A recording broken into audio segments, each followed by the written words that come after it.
Los procesos de colonización en la costa atlántica del sur de América del Sur dieron lugar al desarrollo de sociedades complejas, tanto urbanas como rurales.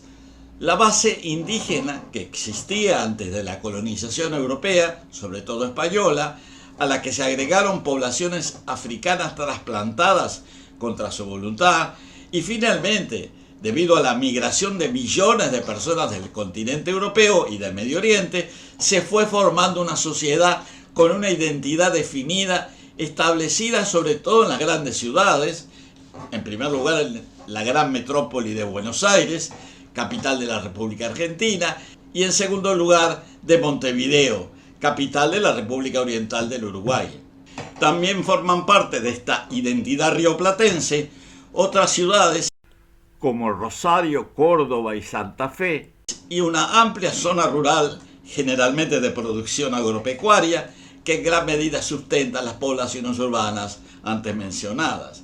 En esta presentación nos referiremos especialmente a la sociedad y a la cultura rioplatense con una identidad muy definida, generalmente reconocida como tal, tanto por sus habitantes como a nivel internacional.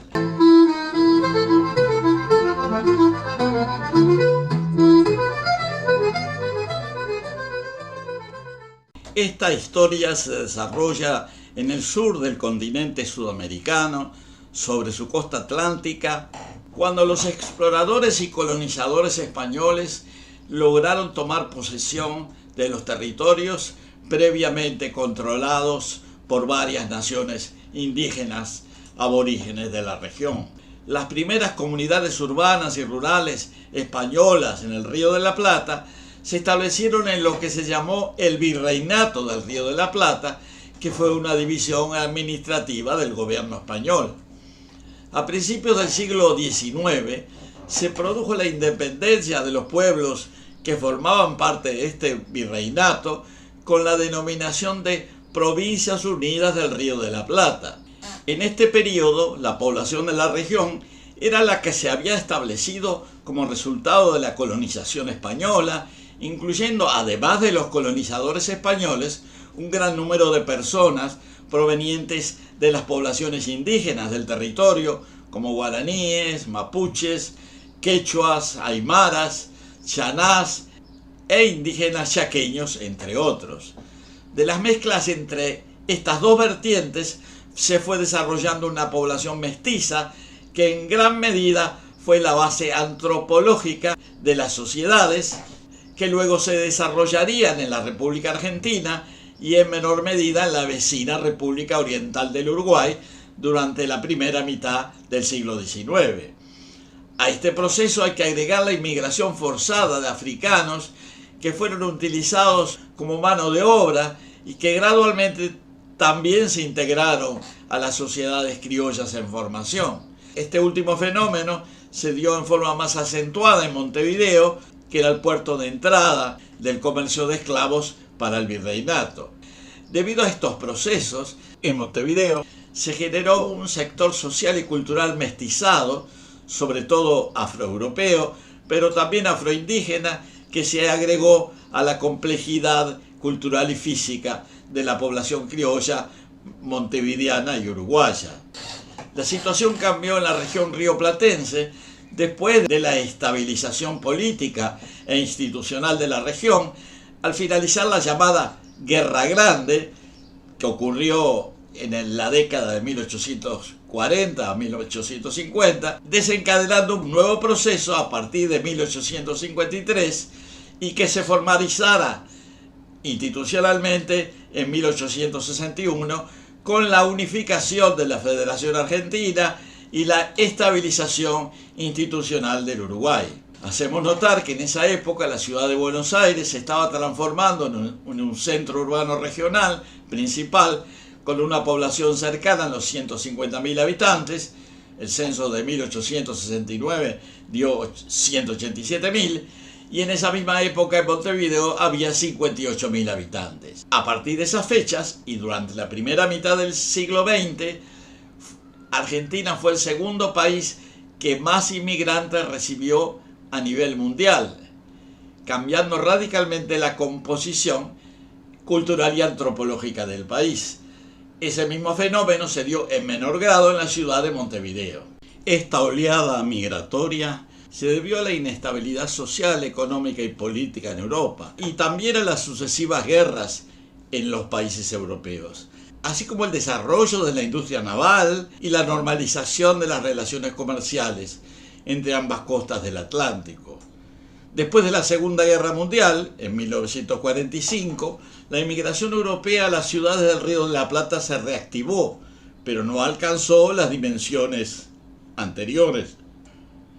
Entre los años 1857 y 1920, llegaron a la República Argentina 2.340.000 italianos y 1.600.000 españoles. Entre 1880 y 1910 llegaron a Argentina varios millones de inmigrantes, de los cuales la mayoría eran de origen italiano. En el caso de Uruguay se estima que entre 1800 y 1920 llegaron más de 600.000 inmigrantes europeos se establecieron en Uruguay. Asimismo, en 1908, el 17% de la población uruguaya era nacida en el extranjero. La inmigración italiana en Argentina entre 1880 y 1914 fue parte de una gran oleada migratoria que comenzó en la década de 1860 y finalizó en la década de 1920. Los inmigrantes italianos provenían de regiones como Piamonte, Liguria, Véneto, Friuli-Venecia y Lombardía. La mayoría de los inmigrantes se concentraron en Buenos Aires, pero también llegaron a Córdoba, Santa Fe y Mendoza. Los meridionales, italianos del sur, napolitanos, sicilianos, calabreses, se establecieron en Santa Fe, Mendoza, Río Negro y Entre Ríos, dedicándose principalmente al trabajo rural. En Uruguay inmigraron 90.000 italianos en el período 1879 a 1930.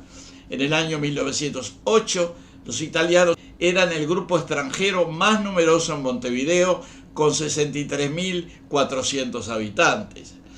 Los italianos jugaron un papel fundamental en el desarrollo económico tanto de Argentina como de Uruguay. Se dedicaron a la agricultura, a la viticultura, a la construcción, a la industria y se convirtieron en pequeños comerciantes y artesanos.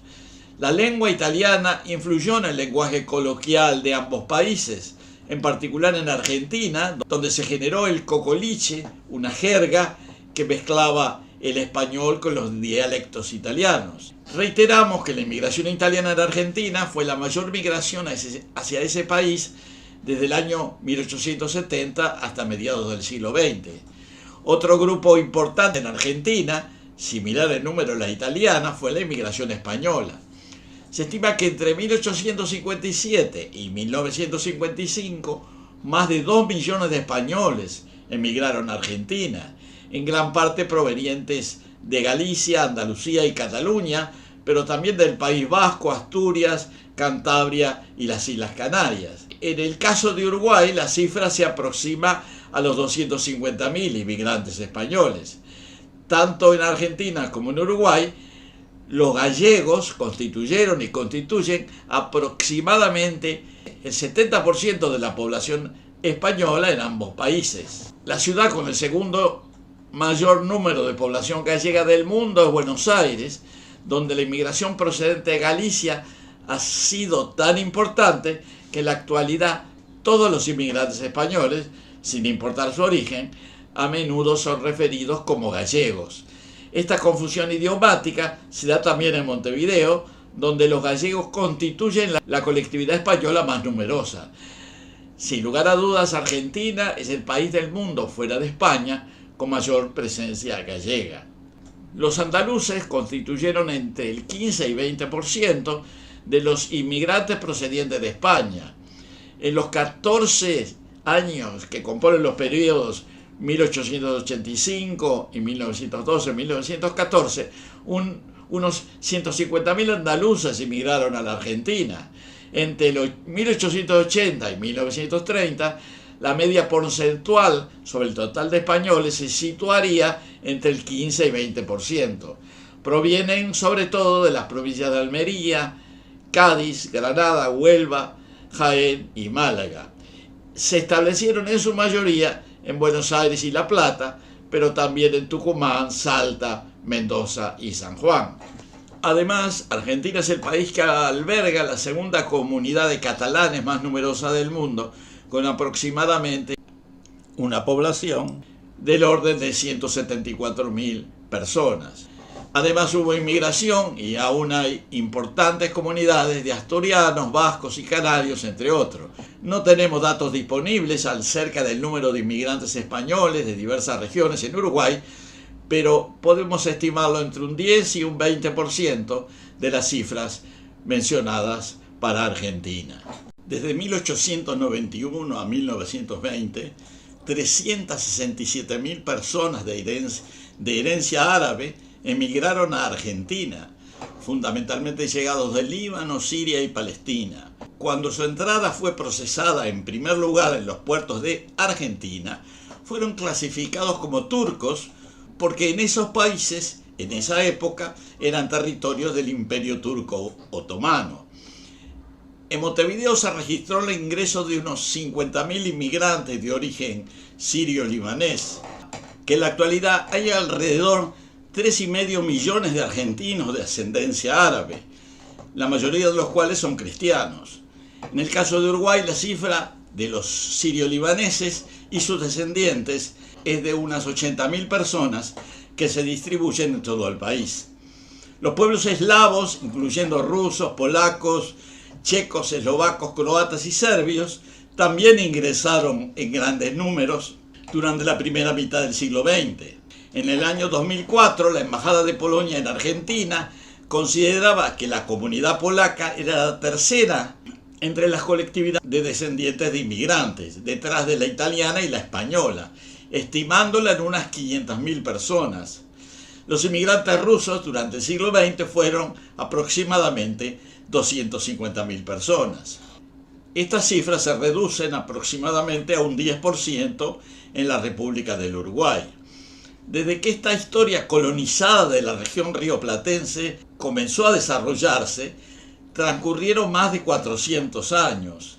A los primeros protagonistas, indígenas y exploradores europeos, se fueron sumando colonizadores, inmigrantes provenientes de Europa y del Medio Oriente, africanos trasladados a la fuerza, indígenas de regiones vecinas, mestizos y mulatos, y también nuevos inmigrantes expulsados por las guerras de Europa y del cercano Oriente. Y todo ello completó una mezcla antropológica y cultural muy típica y característica. Se fue creando una identidad rioplatense en las dos principales ciudades y en otras ciudades importantes de la región, como Rosario y Santa Fe. Los rioplatenses de Buenos Aires y Montevideo o de otras zonas cercanas hablamos parecido. Nos gustan las mismas cosas. Sin que nadie se lo haya propuesto, aquí en el sur surgió una nueva cultura, que es la combinación de muchas otras. Buena hora que nos estamos dando cuenta que somos lo mismo, somos la misma gente, una nación que casi nace completa y unida, pero que no pudo ser del todo, como hubiéramos querido. Tal vez pueda lograrlo ser en el futuro.